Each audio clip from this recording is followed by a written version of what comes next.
Hey, well, good morning, good afternoon, or maybe it's even good evening for you. Welcome to another episode of Jordan's Famous Friends. Today, I have the pleasure and honor of sitting down with my good friend, Craig Clapper, who's right across the table from me. Hello, Jordan. So, Craig, we're going to put the microphone right in front of your face.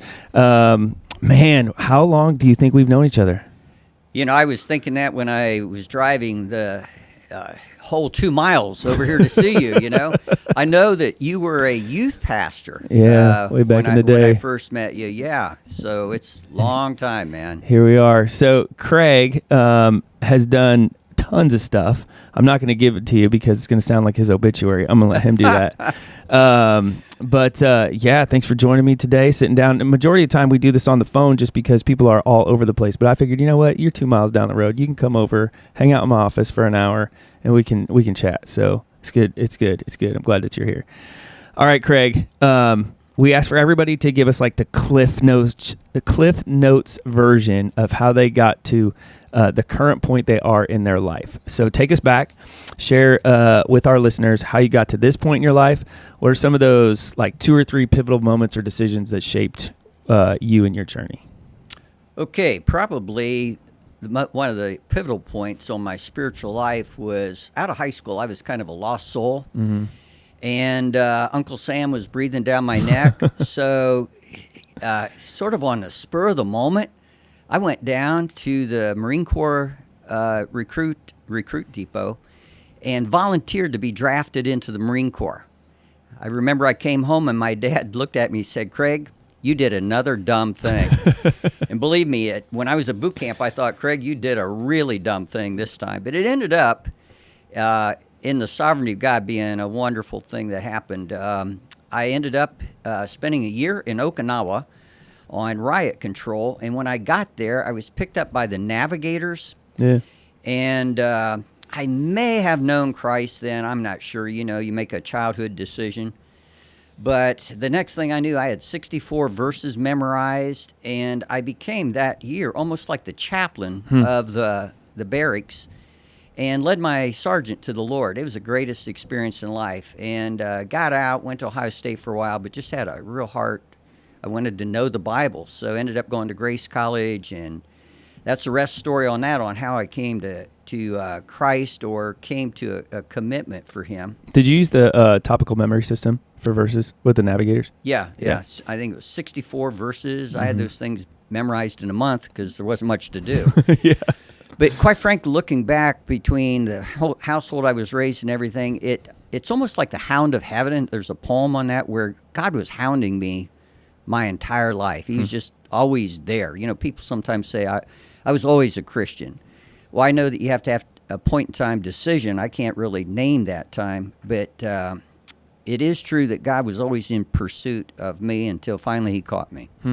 So those were the pivotal points in my spiritual journey. That's the young type, but you've done other things. Like you got some more acclimates to your name. So in regards to like after the Marines, then all of a sudden you go into the ministry. Yes. You're there for how long? Wow. See, I know you really well, so this is like, I can kind of pull and mine some stuff out of you. I had the privilege of being the youth pastor to a mega church pastor in Akron, Ohio, named David Burnham, who's still alive. I was with him for 8 years there and 2 years with him in Florida where he went. And then I came up here to South Bend.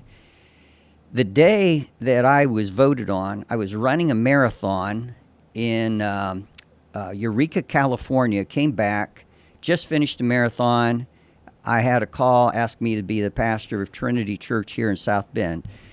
And I got down on my knees and asked God if I could have a marathon pastorate. Yeah. And by God's grace, I did, and I even planned it toward the end to the exact Sunday. It was 26.2 years, the pastor at Trinity Church. So you're like, hey, guys, I'm done. And done but not done. That's going to be part of what we'll be sharing about here. And then just personally, like the Appalachian Trail. I did. For 20 years, I did pieces of the Appalachian Trail. And with the dream of one day hiking the entire thing. The problem is, by the time you retire, your body's shot. Yeah. And by God's grace, I came across the fact that they used to put a chaplain on the trail called Appalachian Trail Servants. And I applied. I got the job. So in 2013, I was the chaplain of the Appalachian Trail. I hiked from Georgia to Maine, 14 states, 2,186 miles, 5 million steps. It's unbelievable. As an incognito missionary on the trail. Yeah. Wrote a book about that. And legging it. Yep. Life lessons learned through hiking the Appalachian Trail. You still got copies of that in the trunk of your car? Oh yeah, I carry them so I can give them to people that want one. Yeah, I remember when that came out. You're like, I just put boxes of it in the back of my cart and just giving it to people whenever I've lost more money off that book by giving them away rather than selling them. That's all right. Speaking of books have a profound impact on our lives. Give us like a couple of books, or it could even be authors for that matter, who have significantly influenced you, kind of shaped your perspective and guided you along that path. That's a great question. I'm glad I got these questions ahead of time. It's been really a good thought-provoking process.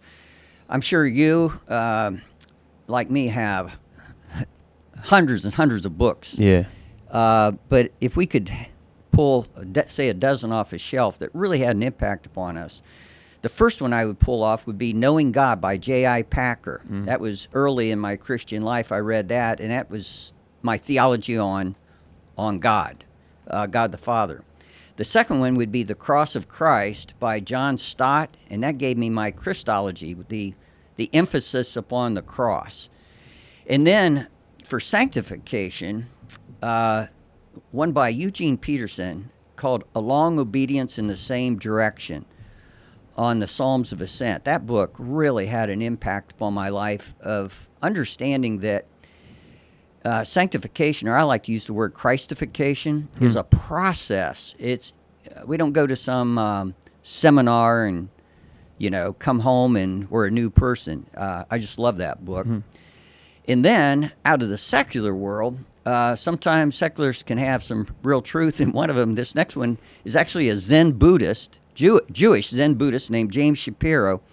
In the early 80s, he ran across America and wrote a book called Meditations from the Breakdown Lane. I got so intrigued with that. My dream at that time was to also run across America someday. Never got to accomplish that one. I don't think I'll get that one. I was going to say, you're going to do that? But it sort of has that same theme. It's his meditations. The breakdown lane would be the side of the road of running across America. It took him 80 days. It's almost a metaphor for life. And then out of the spiritual world, God Walk, Moving at the Speed of Your Soul by Mark Buchanan. Has that same theme that the dominant metaphor for life is a walk. It's not a run. We see that a couple of times. And it's a long obedience in the same direction on the right trail, and whatever terrain God has in front of you, you're just faithful to it. You love that passage of scripture from Ephesians. You use that a lot. Yeah. Yep. For sure. All right. So moving past books, we go into purchases, and always interested in the little things that make a big difference. And I have two questions in regards to purchases. This one, though, is a purchase or an investment that you've made that had a surprising impact. Could be a product, service, or experience that made a difference. What was it? Yeah, it's called Coronication. I have 10 grandchildren, and when COVID hit, about 7 of them were finishing that school year. Did you make up that word? No, they did. I'll talk about Coronication. Yeah. I was like, what? I just Googled it, and I'm like, that is not a word. No, I made that word up. Or actually, my grandkids made it up. Yeah. They were all depressed, finishing school on the computers at home. And I found out that Gulf Shores, Alabama, had these great deals on these vacation homes down right on the shore because of all the rules. So in May of 2020, just a couple months after all the lockdowns, I rented one of those, flew them all in, and they finished that school year in a vacation home. Actually, at the spot. At the spot, yeah. And the rule was till noon. They all had to be on their computers together. It's a big table. We have pictures. And then the afternoon, after lunch, man, they had the rest of the day for the beach, and there was nobody there. Yeah. Of all the rules and regulations that lifted just when that week that we got there. And all the grandkids, first of all, that was a lot cheaper than it would have been, but it wasn't cheap. Yeah. Because I flew them all in and everything. How many grandkids are we talking here? 7. Okay. That came. And they were the ones that call it, today they call it Coronacation. Coronacation. And the best vacation ever, man. How long did it last? For a week. We rented it. Just a week? Yeah. I think it ended up being about 10 days I rented it. Yeah. And but they finished out school there and just thought it was the greatest time in the world and got to finish together, you know. That's fantastic. That's it was fabulous. I think it's more unbelievable that you made a word out of it. Well, again, the grandkids came up with the word Coronacation. They said they were going to make up T-shirts that said Coronacation 2020, but I haven't seen that T-shirt With yet. your face on it? Yeah. Thanks, Grandpa. Moving from purchases into failures. Man, Marines, Appalachian Trail, pastorate. Right now you're coaching. We didn't talk about that, but you do a lot of coaching with pastors and things like that. Failure is often a stepping stone to success. Tell us about a time when you failed or had a setback, how you overcame that, what you learned from it, and how it shaped you to like today. Yeah.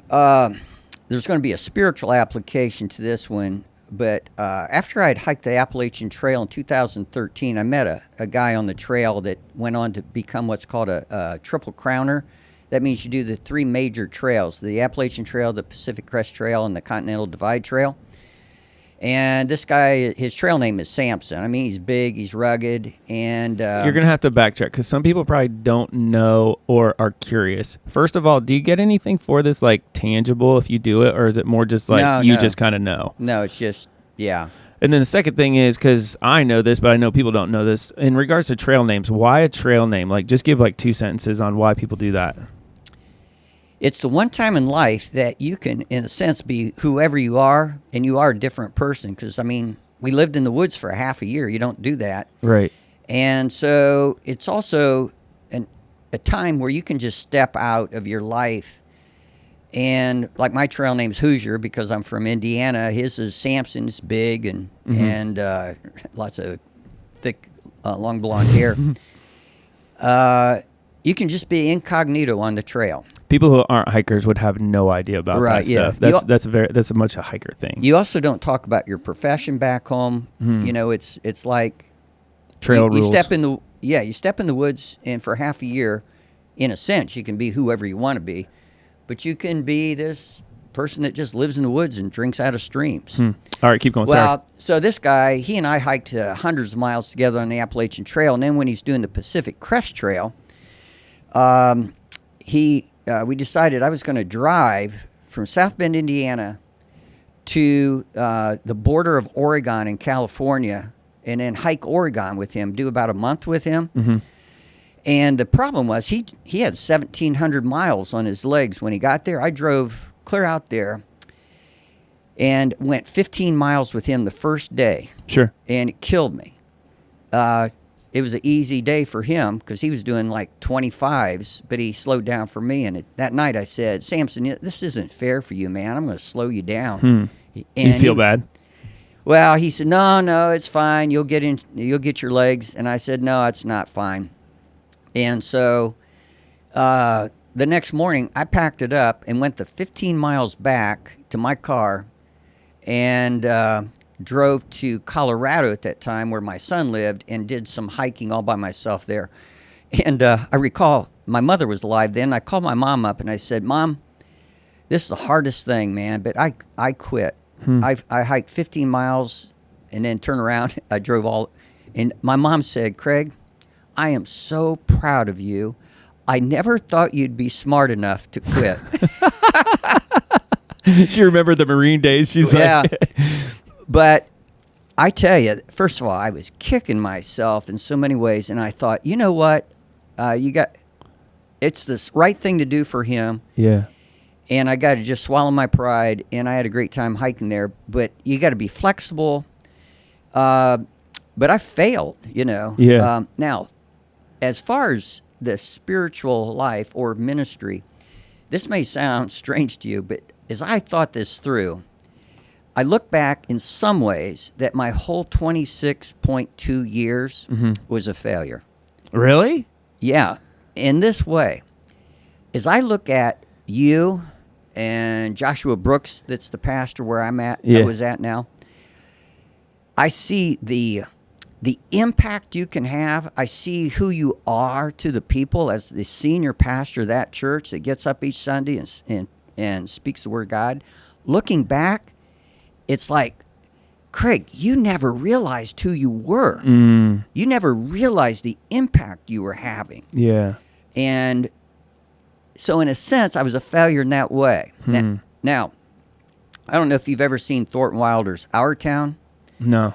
But the characters in this town, Grover's Corner, I think it is, they're dead. And they're in the graveyard, but they're watching life back in the town where they used to live. Yeah. And this one character says to the stage manager, does anybody ever realize life while they live it? That's good. And he says, only saints and poets. Well, I'm not a saint and I'm not a poet. I didn't realize that while I live it. Yeah. However, artists do see the world different. Yeah. You know, in man's eyes, they'd say, well, no, you had a real successful ministry. If I had to do all over again, I'd want to live, realize every day the privilege I have and what this is all about. And, you know, you pick up, Paul was called a seed picker by the philosophers. I'm a seed picker. Confucius said, we all get 2 lives. And the second one begins when you realize you only get one. That's pretty good, isn't it? That is good. And that's interesting. If I had to do over again, I'd want, and I try to do this today, realize you only go around one time. Right. And just like, I mean, your kids are getting older. It isn't going to be a few years. Your kids are gone, man. And you get that one time. You blink. The same thing. I mean, I picked up knowing you when you were a youth pastor. Now, according to the old statement, you're over the hill. Believe me, though, when you're 74, a 42-year-old? Yeah. He's still climbing the hill, man. He's not over it yet. Thanks for telling people my age. At least not 74. Yeah. That's good. So, yeah, I would say, even for emphasis, Emily, I think her name's Emily in the place, says, does anybody ever realize life while they live it? Only saints and poets. So try to be a saint and a poet. I should probably ask Jan this, your wife, but I tell people that a lot, you know, because we often don't hear what we say, but we often say the same things over and over again. And what that ends up being is our go-to message. So what do you think Craig Clapper's go-to message to the world is? All the wisdom that you have, all that experience, the thing that you live by and strive to impart to other people. What do you think that is? I believe it would come from part of that TMS, those 64 verses, topical memory system, I think it is, with navigators. I believe one of the earliest passages I ever learned was Proverbs 3, 5, and 6. Trust in the Lord with all your heart, lean not upon your own understanding, acknowledge God in all your ways, and He'll direct your paths. Trust and obey. I think we all know the song, Trust and Obey. Part of my story is I picked up a master's from Dr. Larry Crabb when he was at Grace. And Larry, at the end, at that time, it was a 1-year, solid year, you picked up a master's, and they only took, I think, 50 students, and they took people that were in ministry, could take a year out, didn't work, very intense. And at the end of the year, so it was very personal with he and another gentleman named Dan Allender. Larry said, I want you to get out a pencil and paper, and I want you to write this down. If you forget everything you ever learned from me, and you get this right, it'll be worth your year here. Mm-hmm. I said, okay, man, I'm thinking for something very... You're ready for it. Yeah. And he built it up. He says, you ready? Be sure to get it written down. And he goes, trust and obey. For there's no other way to be happy in Jesus but to trust and obey. And then he says, have a good life. And I thought, I just took a year out of my life for that. I knew that song before I came. But over the years, I've thought, Larry was right, man. That's interesting. I talked not too long ago to a Christian psychologist he's retired after 40-some years. And we together read a book called Can God Be Trusted? And he said that book didn't exist when he was in his profession. He said, if all my patients could have grasped this, I'd have been out of a job. Really? If we can just learn to trust God. So I would say, my wife would say, my go-to message is, we got to trust God through this. God can be trusted. That would be it. It's amazing to me how oftentimes, like you go to take the pen out and you go to like write something down, and all of a sudden you like stop writing because it's so much of a duh. Like you can remember that, like trust and obey is just so easy, and you've heard it a million times, but when you really go to implement it, it causes you to stop and say, oh yeah, like a light bulb moment kind of kicks on. Yeah. All right, I'm going to go back to purchases, but I'm going to move from purchases to investments. Investments come in many forms: money, time, energy, things like that. Share with us one of the best, not a cabin where you're doing homework, or most worthwhile investments that you've made in your life. All right, and all the grandkids would say amen to this one too. You got to get them grandkids some good Christmas for about presents. 40 years, every summer I've rented started being a smaller house. Now we outgrew it, and we have a house on Lake Michigan, up at Muskegon, Michigan, at a place called Maranatha Bible Conference. Yeah. And I rent that, and Grandpa pays, okay? And it hasn't been cheap over the years, but for about 40 years I've rented a really nice place at Maranatha Bible Conference, and the kids were raised. That was their vacation, and yet today they're all excited because the oldest, or one of the grandsons is married. His wife's expecting, and next year we'll have a great-grandchild at Maranatha Bible Conference. That's crazy. And my goodness, you figure up that it went up over the years. I've probably spent close to $200,000 over 40 years there. Wow. But best investment I ever made. Yeah, absolutely. And they love it.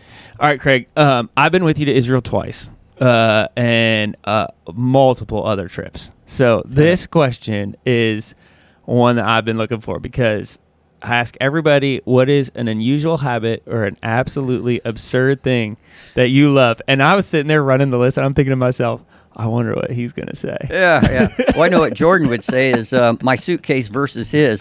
Man, Jordan is very, very perfectionistic, man. He's got all of his everything's in order. Clothes in Everything order. has a place. What they call it, shrink packages and all that. My suitcase is just a mess, but it gets the job done. That's right. But no love lost there. No, but out of that category, I think probably one of the strangest things that I do that I love is, everybody knows I love a state park by my house called Potato Creek State Park, and there's a real old graveyard in there. Yeah. Where the graves are dirt cheap. And so when I was like 36, I think, I bought graves. Yeah. $150 a piece. Recently, you could not buy a grave for $150. oh man, now. no, There's no way. Yeah, you can't get the hole dug for that. And in the last year, I actually have a headstone there. Everything's in except date of death. But since probably about 1987 or so, probably at least once a week, I stand on my grave. And I ask myself... That is absurd. I know. And I have an inscription on it. And like I said, everything but the date of death. But I stand on my grave and I ask myself, do you want to have a eulogy or an elegy? A eulogy means to speak well of. Yeah. An elegy is a sad lament. And I think I've had people think, oh, that's really weird that you do that. And then I've had things happen like one time I went down there and somebody had made a snow angel on my grave, but it had horns on it. And then I don't know if this really happened. Somebody at the church said, hey, I'm sorry about what my dog did down there at your grave. Yeah. Oh, man. But I think there are people that think it's just kind of creepy that I do that. I like that definition of eulogy and elegy, though, because being, in the ministry, we've given both, right? Like, yeah. And some people deserve an elegy, but get a eulogy. They want us to give them a eulogy. Yeah. There's a lot of truth to that. Wow. Yeah. Change is constant. Growth comes often. New. I don't like the word beliefs because I don't think there's, when you're a believer, I think your beliefs get solidified. But behaviors change and habits change. Share with us something that you've incorporated in your life recently that has been a new belief, behavior, or habit. Yeah. I spoke earlier about this book, God Walk, Moving at the Speed of Your Soul.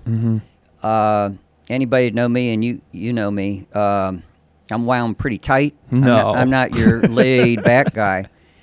But life can force that upon you as you age. Like I can no longer run. I was a runner, and I really poo-pooed walkers and hikers. And, well, life has forced me into being a hiker. But I like it because there's another, a Chinese or Japanese author, Christian author, called The 3 Mile Per Hour God by Kosuke Koyama. And he talks about, again, the speed of your soul. God walks at 3 miles per hour. That's the average pace.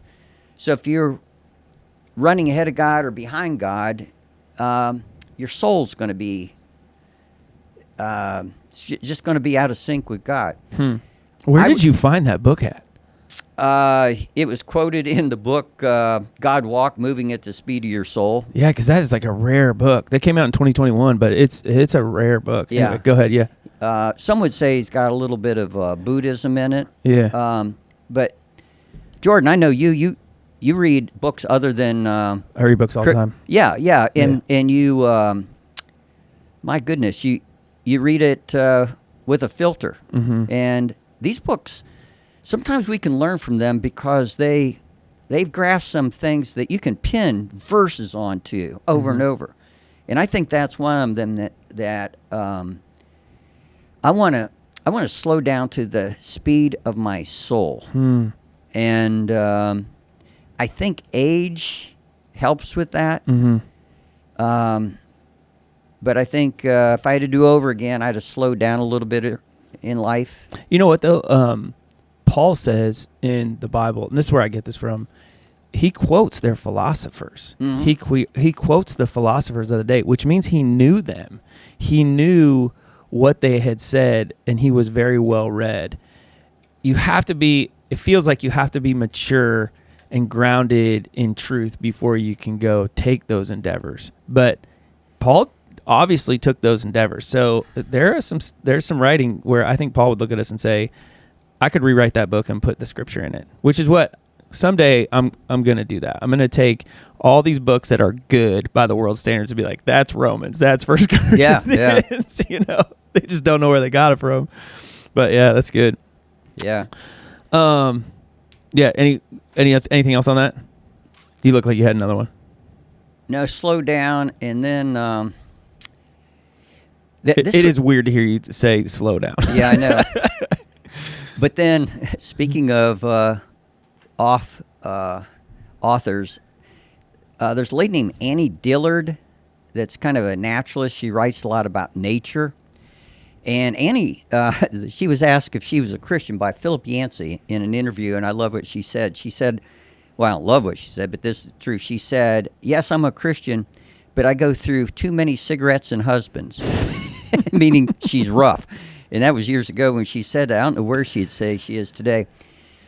But she wrote a book years ago called Pilgrim at Tinker Creek. Yep, I knew you were going to say that. And she has this illustration in there that's it's had such a profound impact on my life that I have it inscribed.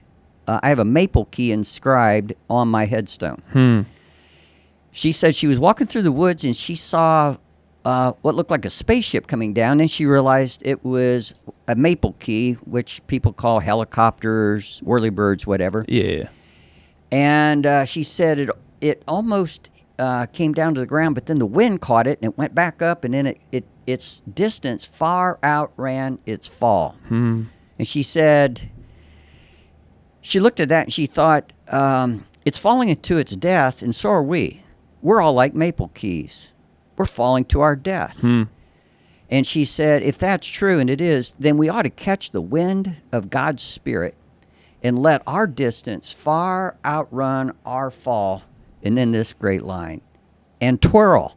Don't just have fun. fall, twirl, man. Yeah. That's good. So my dream would be that I'd twirl till I hit the ground. That's great. And not just fall like an apple.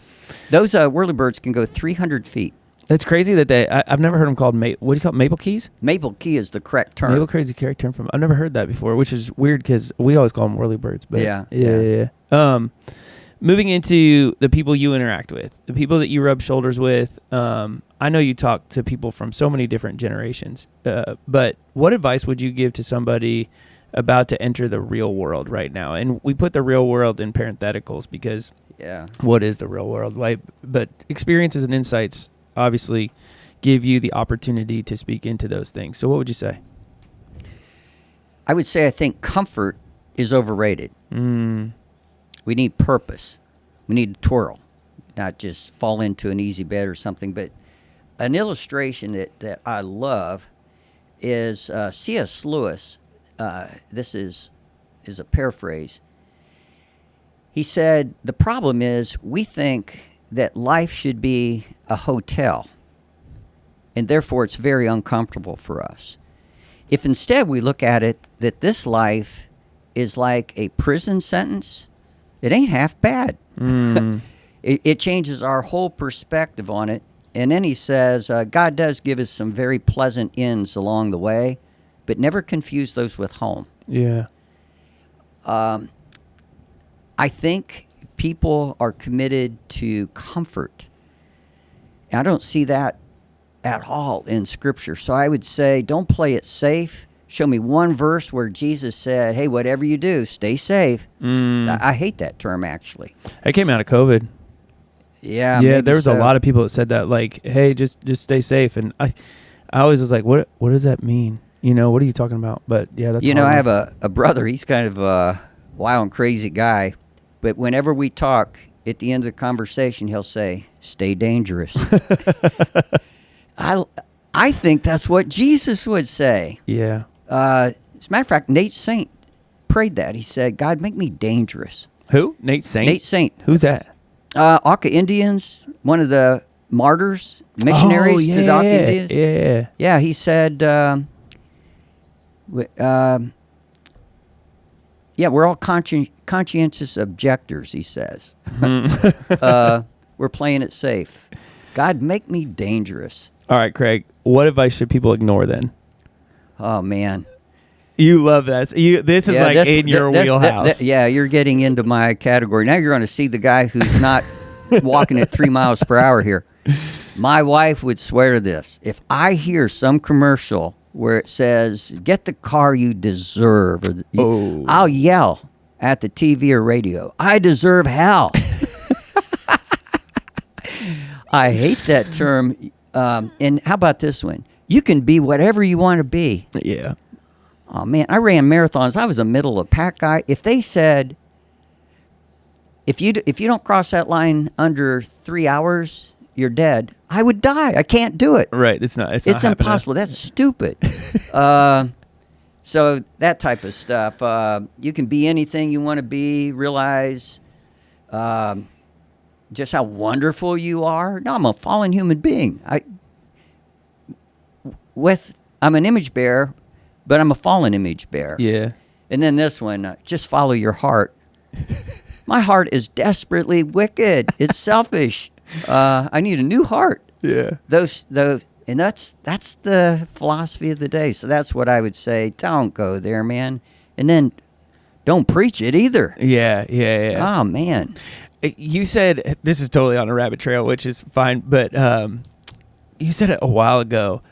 You said you'll do anything as long as it's financially, like there's three things. You had three things that you say, if somebody asked you to do something. Is it immoral, too expensive? I can't remember the other one. There was a third one. I can't remember it either. Yeah. But I asked you to do something one time, and you said, as long as it's not immoral, I can afford it, or it's being paid for. I'll do it. Something somebody else is paying for it. Yeah. I'll be there. Right, yeah. Oh, man. But dangerous wasn't one of them. No. I mean, you and no. I, we've done some crazy stuff, man. Yeah. Yeah, I got to interject this here. We're talking about Israel. Jordan went with me to Israel, and Jordan, if you haven't seen him, he's a bodybuilder, and he's young, and he's all tan. He's got a beard. He looks like an Arab terrorist.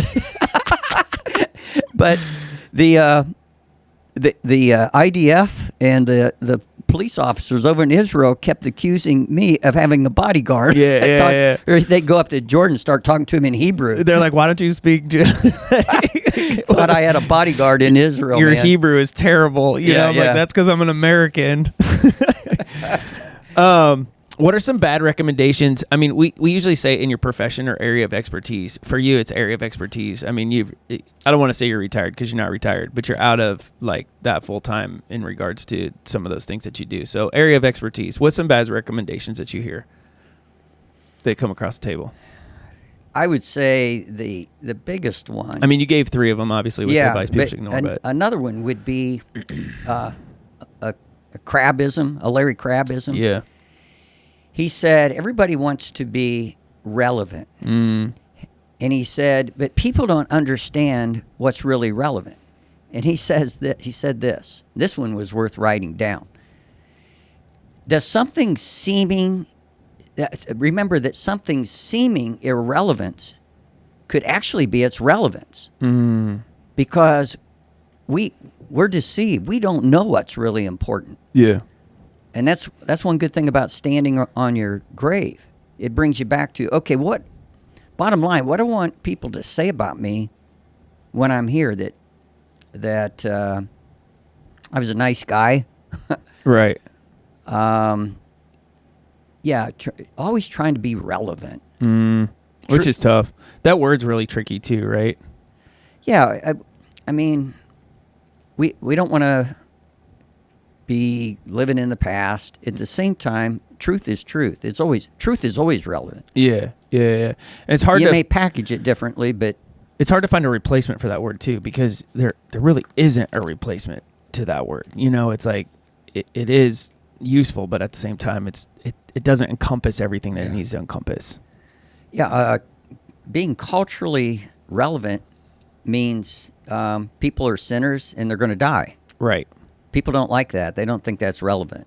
Well, but it's still true. It is when they're on their deathbed. What about boundaries and priorities? What have you become better at saying no to in the last 5 years? Yeah. How many conferences have I been to? Right. Seminars. That's funny you said it, because there are some times where I've like invited you and we've gone to a conference. You're like, man, I was wasting my time. Yeah, what I tell you is I'll go so I can have time with you. Yeah, the you're relationship. Like, I'll go down, we'll hang out, we'll come back, or whatever. But I can't tell you how many times you and I have left a conference early because we're like, nope. And that's okay. I'm really good at saying no now to, especially if they promise the silver bullet, 5 ways to do this, to turn your church around or whatever. Yeah. Everybody wants a quick fix. Diets and everything, how to eat all you want but lose weight. Sure, yeah. What do they call rise and roll donut diet? Yeah. I don't think you want to do that. No. I'm tired of seminars that promise the sun, moon, and stars. What I will say is this. I've learned this too. If I could go and you and I have talked about this, and we have a good time together, and we come back with one takeaway that we're going to implement. It was worth that seminar. Yeah. But, it's hard to find that nugget sometimes, though. You Yeah. know? Like, because you have to be on the, I don't know. You have to really pay attention to, especially in places that you don't like, you know, or whatever. Yeah, that could be kind of tough. When you feel, I already know the answer to this question, but when you feel overwhelmed or unfocused, what do you do? Take a hike. Walk through like your hiking process though, because like I think some people hear that and they just automatically think like, oh, I just go outside and walk. Like you have a very distinct approach to hiking that I think is different than how other people look at that, but maybe I'm wrong. I don't know what you're thinking of. I'll just say this. Potato Creek State Park is holy ground to me. I've been going there since 1986. If it didn't exist, I would have never made it in ministry. It was my alone time. Yeah. You know, people, everybody, if you ask everybody, is Clapper an introvert or an extrovert? I know everybody'd say an extrovert. What they don't realize, if I haven't been alone, then I shouldn't be around people. I really need my God time. So that's been a lifesaver. So when I go to Potato Creek, it's almost like I could say to my wife, okay, I'm going to go for a walk with God. Yeah. Because that's literally what it is. Yeah. We've had a lot of conversations down there. Not all of them good. You know, some of them, he got in my face. But I think the reason why I said yours is different is because one, you live a little bit farther away from Potato Creek than like it's not just down the road for you. No, 9 miles. Yeah, you have to like actually drive there. You have to actually like make a distinct effort. Yes. Sometimes you bring your dog, but like it's a very focused approach to hiking where I think some people just think like I just walked around the block or whatever, but you actually take like a significant chunk out of your day to go do that. Yeah, I do. It's two. If I usually hike 2 hours. Now I'm in a chapter of life where I can do that. I wasn't always able to do that much. Right. But it's always been a major part of my life. So, and let's imagine I'm real frustrated. I've got to do something physical. Because of COVID, I've got like a gym in my basement. So, so go work out my frustration in the basement with weights, listening to a podcast. I just got to get away. But that would be another thing I'd say. I think people are uncomfortable with quiet. Yeah. Or being alone. You got to get comfortable with quiet. It is amazing how much people don't like silence anymore. Yeah. Like there's a lot of people that fill their space with noise, whether that's podcasts or, music or just something on, fans, stuff like that, you know. They need a distraction. Yeah, it's almost like if I have something that I can hear or see, then I don't have to focus on what's really transpiring internally. That's tough. I ask the same question to everybody when I get to the end, but I think sometimes we miss because we don't ask in regards to what people never ask. So what's one thing that people never ask you, but you wish that they would? That is a really, really good question. And I've given that one a lot of thought. That is my go-to question. It is amazing how fast I can find out about people just asking that question. Yeah. I've been asking that for a long time.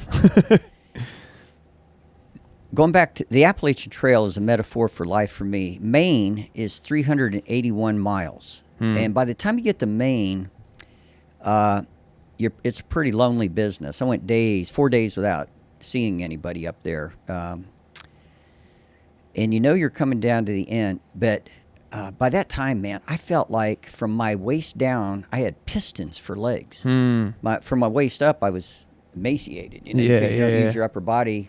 I weighed 125 pounds. But I was an animal, man. And people would ask you up in Maine, to go into a little town, they'd say, "You a thru-hiker?" I said, "Yeah."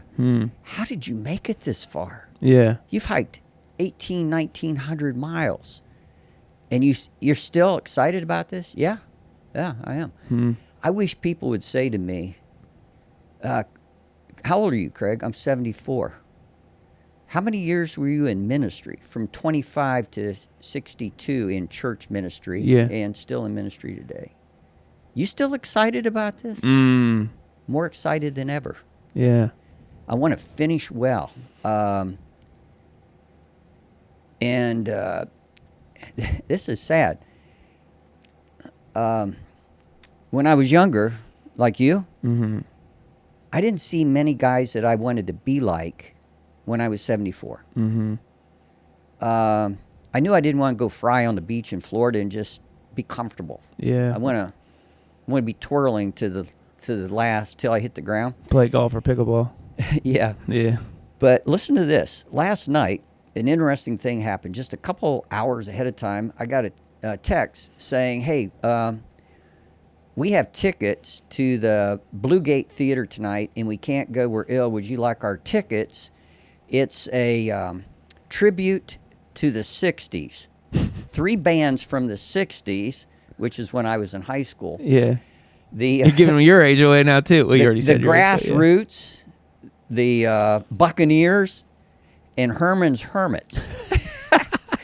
And Herman's Hermits, in 1965 and 66, outsold the Beatles and were the #1 band in the world. Really? Yeah. Wow. Now, you may not know the songs, but your mom and dad, they'd have been dancing in the aisles last night, man. Yeah.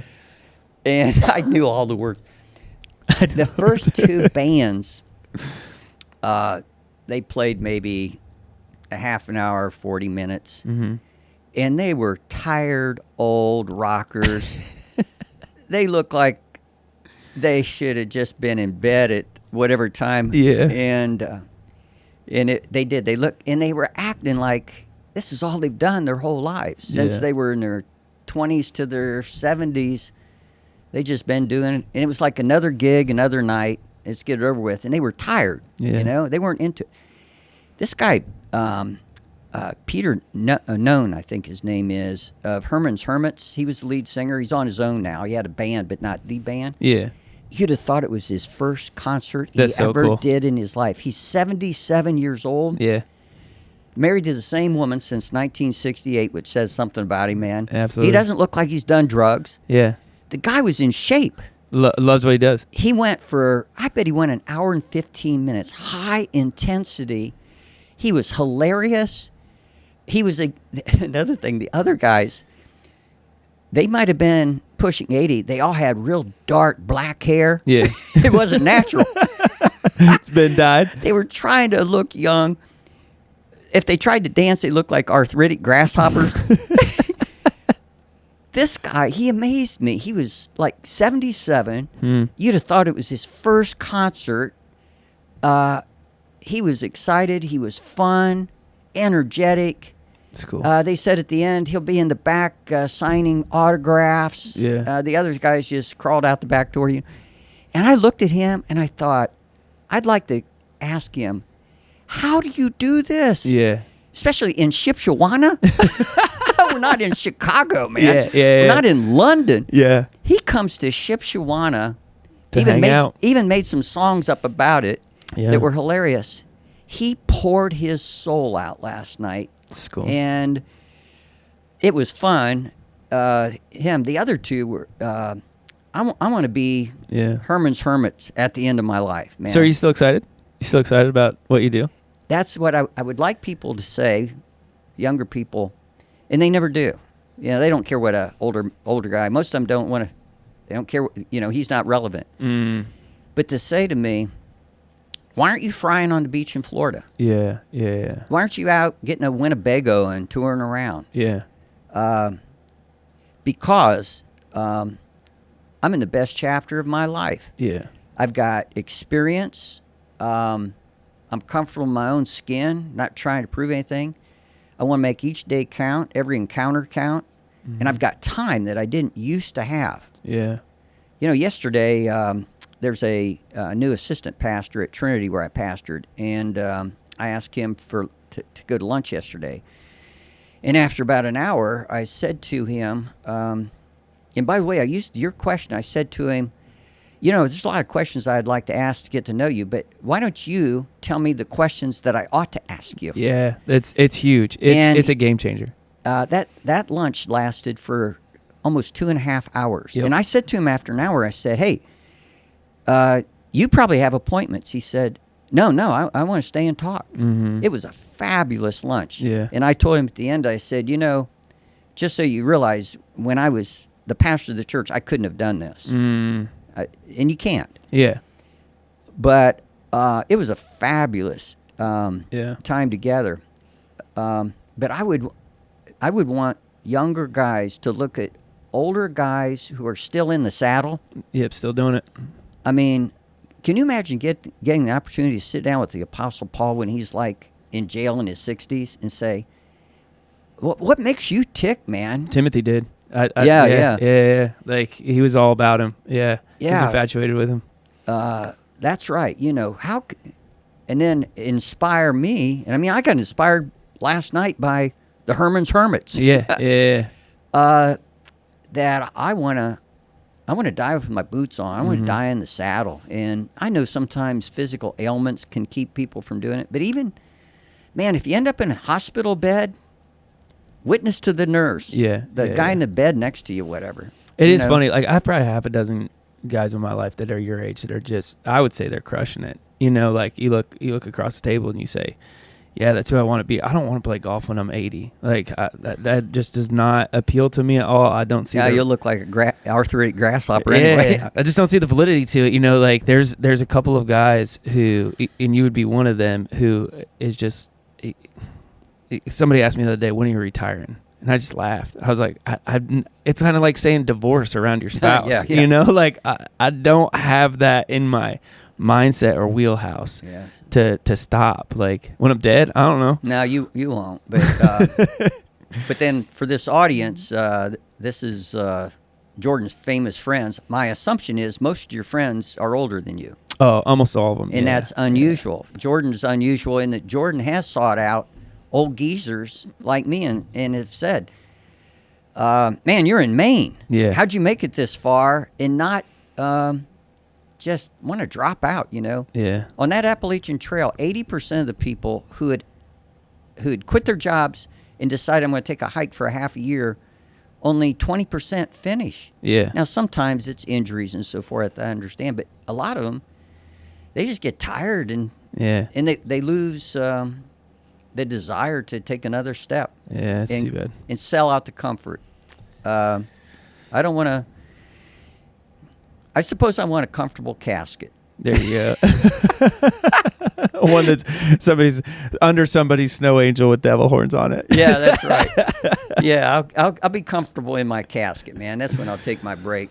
So. And Craig, you made it, man. Thanks for sharing your insights, experiences. They're good. I mean, when I first started this, it was one of those things where I was like, I gotta have Craig on, and it just never happened until now. But yeah, it's a pleasure to hear from you and wrap it up. Before we do wrap up, though, anything else you want to share with listeners, or projects you're working on, or things that you'd like to mention? We always kind of give people their last 2 cents. Yeah, I would say this. One of the things that I'm learning right now is my wife has memory issues. Her parents had it. And so I'm moving into a new chapter of life where I'm, next weekend I'm in Payson, Arizona, doing a men's seminar. I love doing this stuff. Where in the future I may not be able to do that as much because I'm going to need to be home and learn to be a caretaker. And patience isn't my greatest virtue. Who prayed for it, right? Yeah. And God loves giving that in spades. Yeah. This isn't what I would have hoped for, but it's what I signed up for. Yeah, for sure. So I would say it's interesting. Paul called Epaphroditus. He said he ministered to my needs. And that word minister there is a broad term. It means everything from being a priest to taking out my chamber pot out of my prison and dumping it. Yeah. He took care of whatever my needs were. And so that's how broad my term is. That's good. Is this chapter of life, I'm going to be moving into being a caretaker. Yeah. So. All right, to our listeners, thank you so much for tuning in to another episode.